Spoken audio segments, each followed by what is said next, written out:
This woman had been paralyzed since she was 7 years old and she got A lot healed. that I Watch don't this. recall specifically, but I know this. The vehicle was upside down and they were trying to get me out. And there was music playing in my head.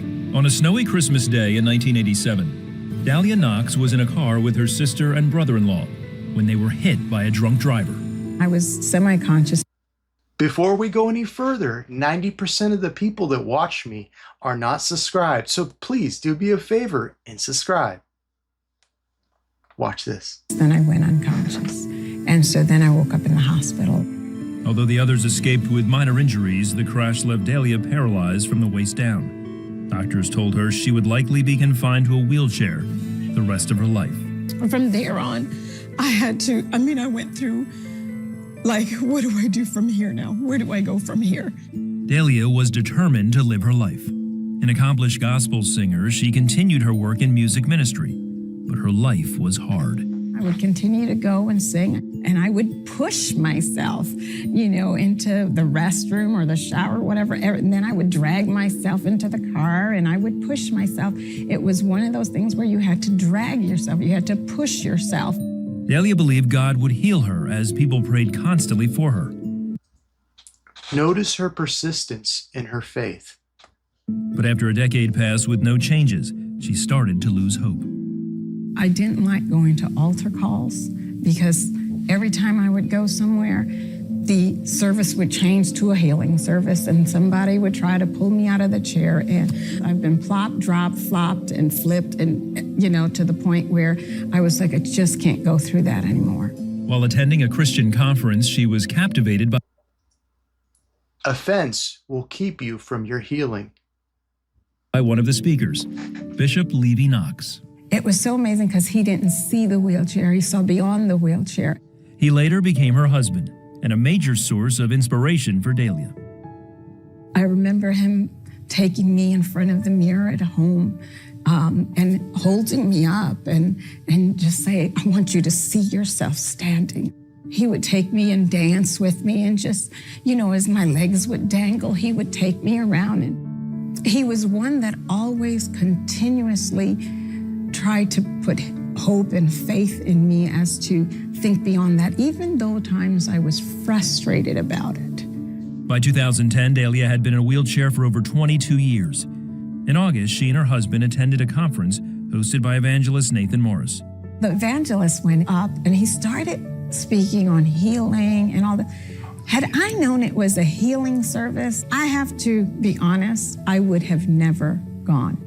She was at the front of the church with her husband when Pastor Morris started praying for her. Here I am confined for 22 and a half years in this wheelchair. And for the first time in the longest time, I find myself that something could possibly really be happening. I said, I'm feeling something in my legs. The power of God is all over this sister right now. She normally has no feelings, but He said the power of God was over her. And when she started to feel something in her legs, it was because faith inside of her spirit was releasing the power of God inside of her. See, faith is the key that releases the power of God to act on your behalf. she can feel our hands on her legs. And she's had no fear. I had to get to the heart of it. And the heart of it was, are you willing to risk your pride and take a step of faith, even if you fall? With the assistance of her husband, Dahlia slowly rose. She later stumbled and sat back down, fighting to block out the doubts flooding her mind. It takes a lot of courage to do that. But if you're willing to step out, God can heal you I too. remember the words that he prayed were, let faith arise in this woman of God. In Hebrews 11, faith is in the present, in the now. It's standing between two present terms. Now faith is. And I sat there and a righteous indignation came in me, a righteous anger came in me.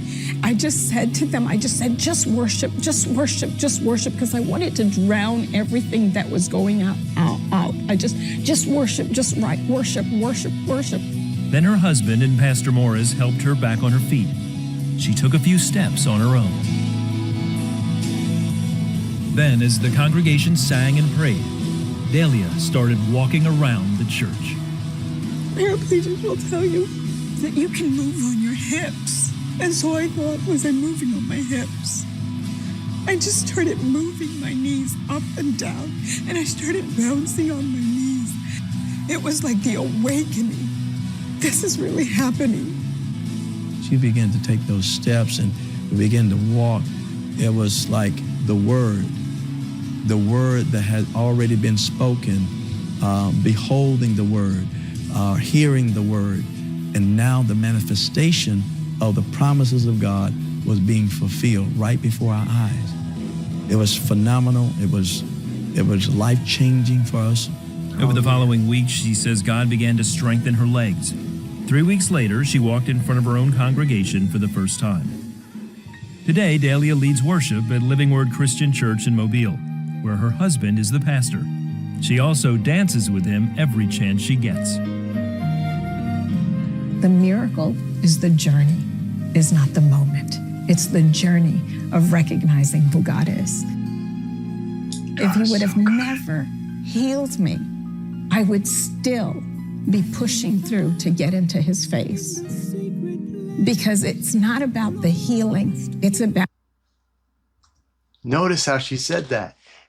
She would still be pushing through. See, with healing and faith, you must be more persistent than the situation that is keeping you in that position. The journey of knowing that God is there for us. If you would like to receive Jesus as your personal Savior, click on the video on the screen and subscribe.